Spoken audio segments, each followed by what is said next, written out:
everybody, so welcome to my 2018 review video. I generally don't do these because everyone and their mom does them. Literally everyone and their mom. You can just go on Facebook. Your mom did it too. But this time I felt like it would be therapeutic, or maybe I just wanted to go with that thing of being more truthful on YouTube. That I talked about in my excuses video, which I hate that video. It's posted, but I hate it. And I just kind of wanted to try this, I guess, and go through my year in 2018 and talk about it in depth. And yeah, that's what we're doing. And just so you know, I generally don't do trigger warnings. I'm not a firm believer of those, but I do talk about some pretty dark subjects, and that's all I'm going to say. So if you don't like it, there's an exit button and there's a back button, or maybe they're that way. Who knows? Just make sure to click off if you're not interested. And I totally understand this is going to be a long, rambly video. And I'm probably going to have to use jump cuts, and I fucking hate jump cuts. Suck it up, Buttercup. So here we go. Boop, boop, boop. All right, so I can't even start. That's how bad it is. So anyway, in 2018, in January was probably the highlight of my year. So the first quarter of the year was amazing, and then it has been nothing but bullshit. And I will go through everything just so, you can hear about it and judge me and all that fun stuff in the comments. Yahoo! So for those of you who don't know, every year I go to the Consumer Electronics Show, which happens in January here in Las Vegas. At the time, I was living with Harry Arm-senpai. You might know him from the Men of Yoshiwara videos. Like, sometimes he would come into the webcam and just his arm would be in there. We've been friends for like 16 years, a really long time, and we were roommates for 3 years. And we went to the Consumer Electronics Show together. It was a terrifying time for me. I don't think I've ever been more nervous. Or anxious? Anxious, I think, is the word, not nervous. So I was going there to sign a deal that would change my life. Is the short and skinny of it. And I can't give any more details just quite yet, but it would change my life. And I was really concerned that some act of God would just come out of nowhere and then take this chance away on a magic carpet ride.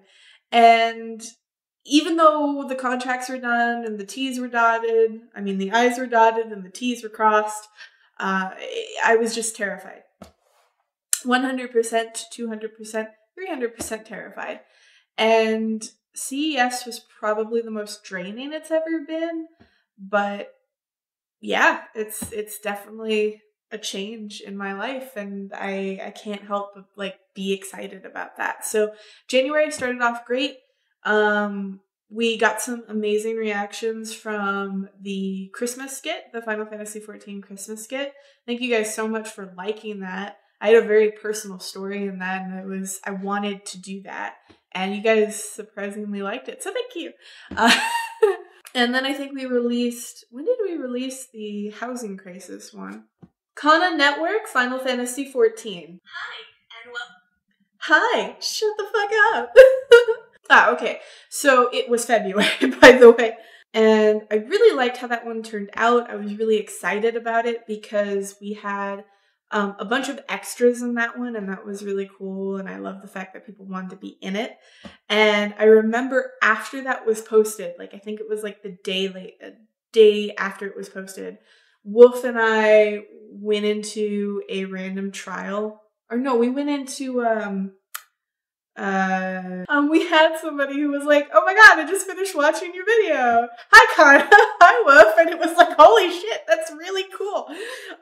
So that was, I remember being really proud of that and had a lot of extra people involved. And so we jumped on making the next skit right away, contrary to popular belief, because it's not out yet. Um, Sorry. We worked on the next skit. We did the scripting for it. I knew I had a convention in March. I had Omni Expo with Sawa, one of my great friends from Japan. I love her. Go check out her music. I will link it somewhere. She is the best. And I knew I wanted to film most of the scenes before that convention. So I filmed most of the scenes. I got most of the voiceover done. And to this day, we were going to introduce a female character.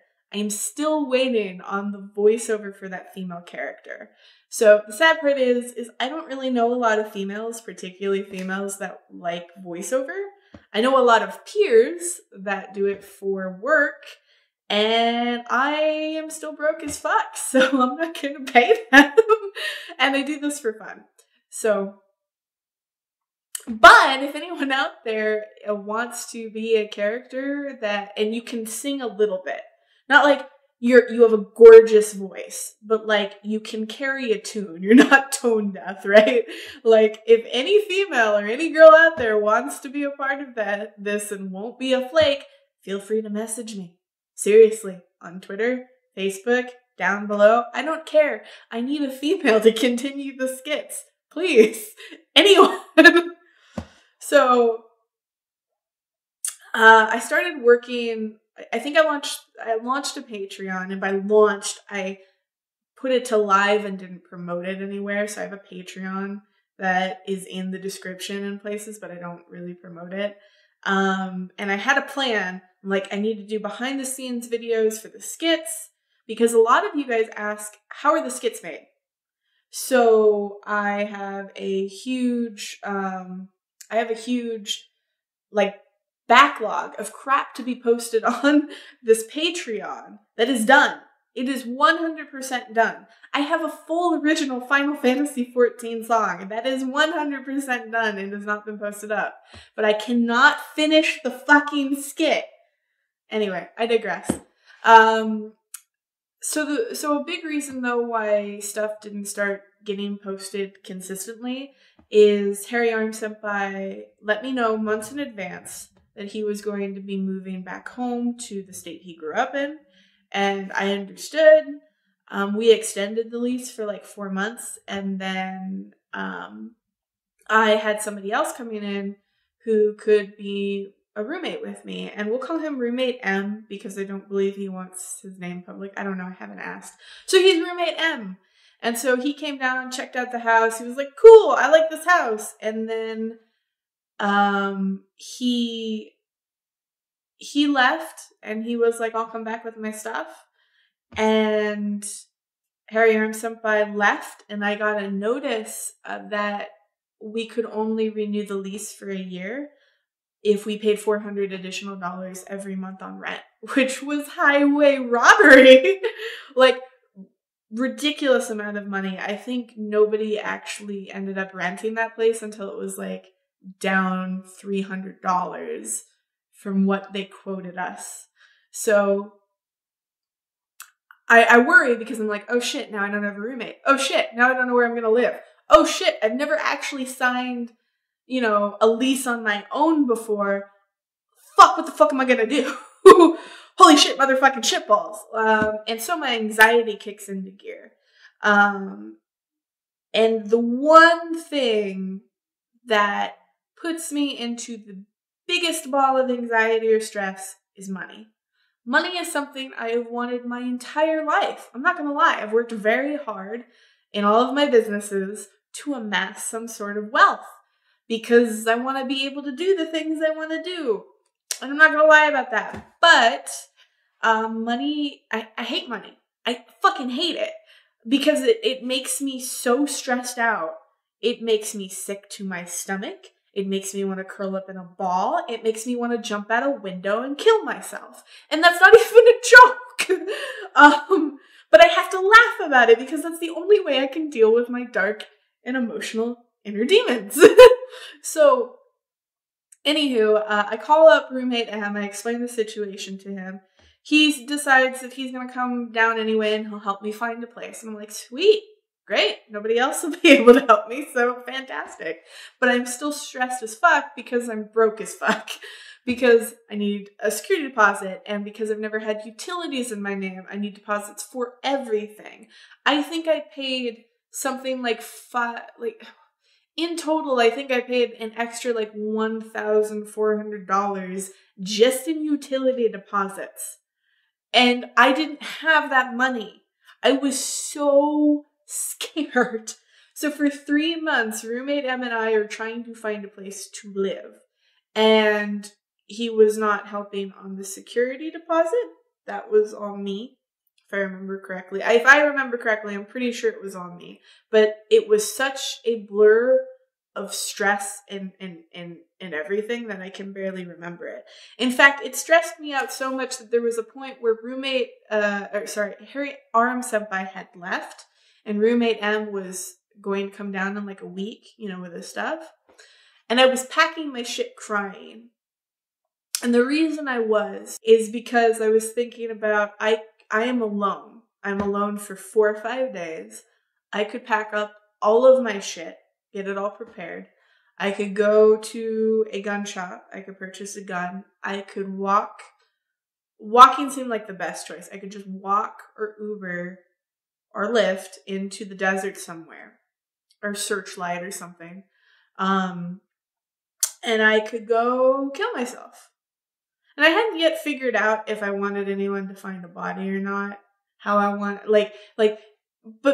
but this was such a prevalent thought. I know I'm not crying and I'm not making this big hubbubaloo about it, but it was such a reality to me that it was enough to be there in the back of my head going, this is your future, this is what you're doing, because you're worthless. You are the age that you are at, and you cannot survive. You are a piece of shit. You are so worthless and such a failure. The big thing is the failure aspect. Despite the fact that, you smile and you lie and you say everything's okay to most of the people around you, and you've never said any of these things out loud. Legitimately, I think this is the first... Yes, no, I've never said this to anyone, period. If any of my close friends are watching, this is the very first time that they're going to hear anything like this. I don't go to a therapist. I don't dish out my emotions very often to the people around me, and I certainly don't talk about killing myself in a camera. This is why I thought it was a bad idea to do this video. But here I am. So anyway, I forgot where I was. I was thinking about how worthless I was. Yeah. And I guess you could say that that's overreacting or that's a teenage thing, but the past 2 years in particular have beaten me down really hard, mentally and emotionally, to where I don't feel like a functioning adult. And compounded with this was the stress of finding another place, the stress of not having enough money. In addition, there was also stress involved with my family. And I haven't mentioned this yet. And I love my family dearly. But because I was in such a poor state of mind, my family's suggestion was they could either shove me in a room down in Laughlin. Laughlin is like a hick town, like an hour away that my mom lives. I could live in a room in my dead Nana's house, and we could shove all of my shit in storage. But by doing that, I would essentially have to quit my jobs because I travel, and I wouldn't be able to get to a studio very easily to do anything. So I'd have to give up my career. But yeah, that was the solution. I took it, instead of taking it as my family helping me, I took it as more of a thing that I used internally to be like, look at how worthless you are. They're just going to shove you in a room and forget about you. Fuck your stuff. Fuck your needs. Fuck you. Nobody cares about you. Fuck you. And I know that wasn't the intention, obviously, but that's what my mind did. Interestingly enough, That's making me tear up more than me talking about killing myself. Isn't that interesting how fucked up the brain is? Anywho. So to cope, I guess, with the anxiety, because there are good things that happened that year. That deal in January that was changed my life. The random things that happened is Harry Armsenpai left a bunch of instruments when he moved because he only took the things that he could fit in his truck. So he left an acoustic guitar, and I streamed it a few times. I streamed me playing Rocksmith a few times, but I did that 3-4 months straight every night. I learned how to change the strings on my guitar. I learned how to play actual whole songs on lead, not on rhythm. Sorry, I did lead. I got to a point where I felt like the only way I could really improve was actually going to a real teacher, because I felt like placement of my fingers didn't feel right, and I had some general soreness and things like that. But I learned an instrument. The only instrument I know how to use is my voice, and I learned a little bit of piano. So that's great. And I forget how much I kind of forget how easy that was. That was just practice. That was just doing. But every night I did it because it got my brain to stop. It got my brain to shut the fuck up and stop telling me that I was a piece of shit. And so, near the end of the time we needed to find a place, we found a place. The guy was kind of pushing for us to sign before he even did all the credit checks. And then he asked, it was real shady. It fell through, but it scared the shit out of me because it was like, oh no, I have no place to live. What the fuck am I going to do? And so luck would have it, we found a place, I think 3 days later.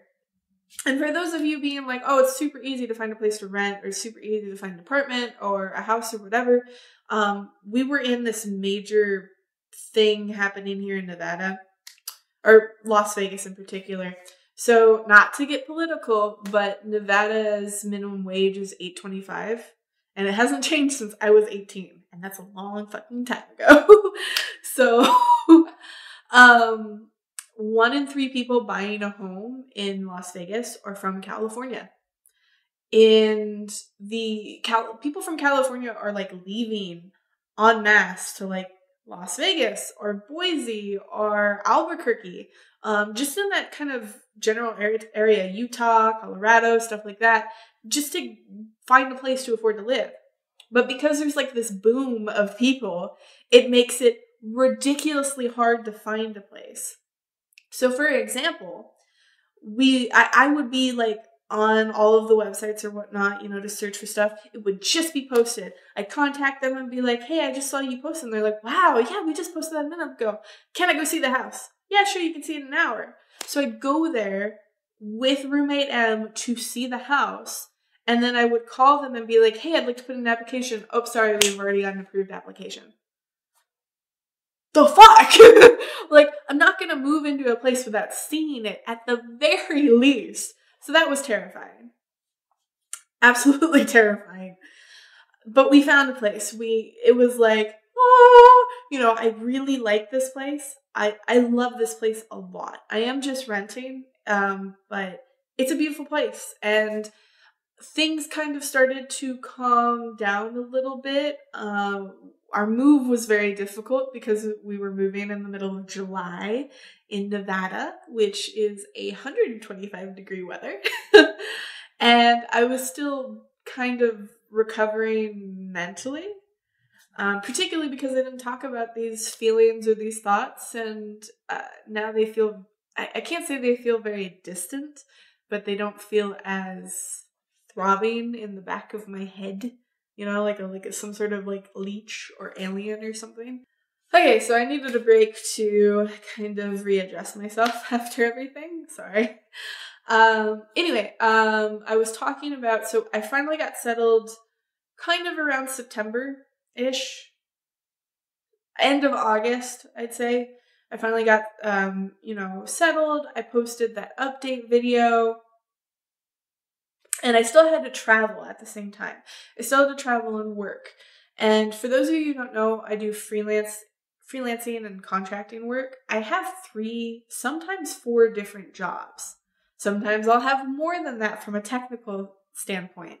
But I've had one job for a while that has made me just a wreck.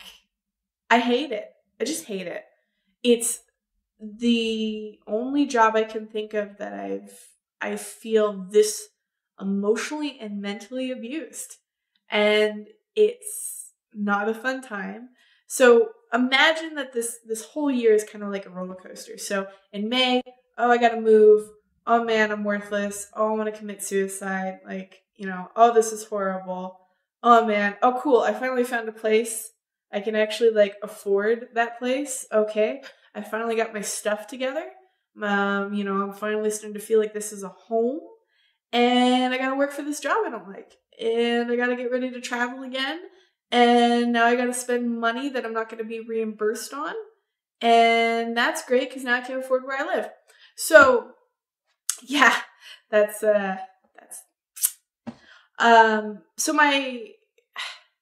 I feel like I've never had a chance to relax in 2018. I did have one instance. In October, for the very first time in my life, I had a dear friend of mine take me to Magic Mountain in California, and that was great for me. So some of you might know because I've streamed it a few times, but I really like roller coasters. I fucking love roller coasters. Planet Coaster I've streamed a few times, but I'm super into the history. So to go to Six Flags and to be like, oh my god, this is B&M, and oh my, because I can't say Bulliard and Maligur, Bulliard and Maligur, and like Tatsu was like the best flying coaster in the world and the tallest, and it's the first one to do one of this, except then the flying dinosaur came out in Universal Japan, blah blah blah blah blah. Or like, oh my god, this is X2, this is like the last ride that Aerodynamics ever did, blah blah blah blah blah blah. You know, I have this like fascination, I don't know where it comes from, with roller coasters and how they're made and the companies behind them and the things that they do. So it was just a treat for me. But I was gone from my home 36 hours. Left, got there, drove 40 minutes, got into a hotel, hit Six Flags, went to sleep, went home. And then I had to immediately start prepping for another trip. I attended YomaCon in the beginning of November. And not only did I attend for 91.8 The Fan, but I also attended and helped with their Japanese animators that were there. And so, very stressful week. And then I get back. Everything's kind of finally calming down. I get back into kind of making the house pretty again. You know, I really want to finish putting everything. Hi, cat. She's looking for a time to strike. I got to have my first Halloween. That was super exciting. So before YomaCon, I got to decorate a little bit for Halloween. And I had a strict budget of like $100. And it was so cool. I'm so happy I finally got to do that. I'm so happy. I haven't actually been able to enjoy a Halloween. Hazy. I haven't actually been able to enjoy a Halloween for 7 years. Yeah. And as an adult, I've never gotten to decorate my space for it. So that was like a paramount thing that I was super excited for that makes me like a retard, because who the fuck gets excited over that? Apparently Hazy does. So anyway, so I go to YomaCon, I come back for 2 weeks, I have to take my Halloween decorations down, I try to pretty up the house a little bit more, get it more like my space, right? November happens, Thanksgiving happens, my mom shows up, she's really nice to see my brother, yeah, blah, blah, blah, blah, and his family, and da-da-da-da. So in the first like week of December, I get sick. think it's the first week or 2 weeks. I can't remember. I get sick and I don't want to get roommate M sick. And so I stay in my room. Like, I just stay all day in my room. I try to avoid him. And I find out the next day that he has already packed half of his shit and told people where he used to live that he's leaving. He's leaving. That's great. To clarify, I'm still friends with both Harry Arm Senpai and roommate M. I still have some slight bitterness from December, but I'm a human being. What do you expect? So this kind of hits me like a truck. It still kind of has. I need a roommate now again. And that's how 2019 started. So I'm kind of, ironically, it's like a cycle. I'm back in the place where it's like, wow, you're worthless. Wow, why can't you take care of yourself? Why? Why can't you afford anything? You're a fuckhead. Isn't it great? So my roommate leaves. He's half of his shit is packed. He leaves 3 days later. He is gone. And there is nothing I can do at all. So I'm here at this place. My couch comes in and I close out the year going, man, what the fuck happened in 2018? Like, what the fuck? I'm still in a precarious situation, I feel like. I'm still anxious as shit about money. And I haven't posted any of the things I've really worked on in 2018 because I've been so mentally drained, emotionally drained, stressed, anxious. I don't know what panic attacks are, but I feel like I have them. And the only way I can deal with it is smiling and laughing. So I didn't really make this video for you. I kind of made this video for me just to talk about it and to, I don't know, to have some release, I guess. I've never looked back at a year and went, man, that year sucked. But fuck you, 2018. Fuck you in the head. So my main focus is looking at different types of work, particularly to replace one of my jobs, the one that is not so favorable. And also I want to start promoting more on Patreon and posting there. And if you guys could tell me what you'd like to see, I know what I want. I know the things that I kind of want to post. I want to post a lot of behind the scenes stuff. I'd like to do more videos like this. I'd like to just talk into a camera and just be free, I guess. I guess that's my 2018 in review. I felt shackled by a lot of emotional and mental trauma. And I feel for 2019, I want to feel more free. Just like I had the acoustic guitar to help me cope with things, I have home decorating to kind of help me cope with things, to make my space nice. And that's kind of what I want to focus on moving forward when I am not working to the bone. And I just want to be creative and I just want to post videos. Like, I just want to do these things. And I don't want to feel like I am the one stopping myself from doing that. Because if I get hate comments, I don't particularly care. If you notice, I respond to every single comment, even if they're hate comments. I'm probably going to get hate comments on this for somebody thinking that I'm talking about some of these heavier topics really lackadaisically. And it's just the way that I deal with it. This is kind of a very personal video, and I think this is the best way for me as a person to deal with these things. And if you don't like it, you can get the fuck out.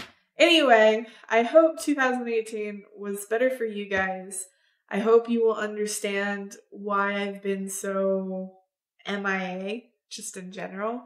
And I hope you guys have a happy new year. And I hope 2019 is a better year for everybody. Everybody. Except maybe like rapists. I wouldn't like that. That would be bad if they had a good year. Or pedophiles. Or just criminals in general, I guess. Happy New Year's!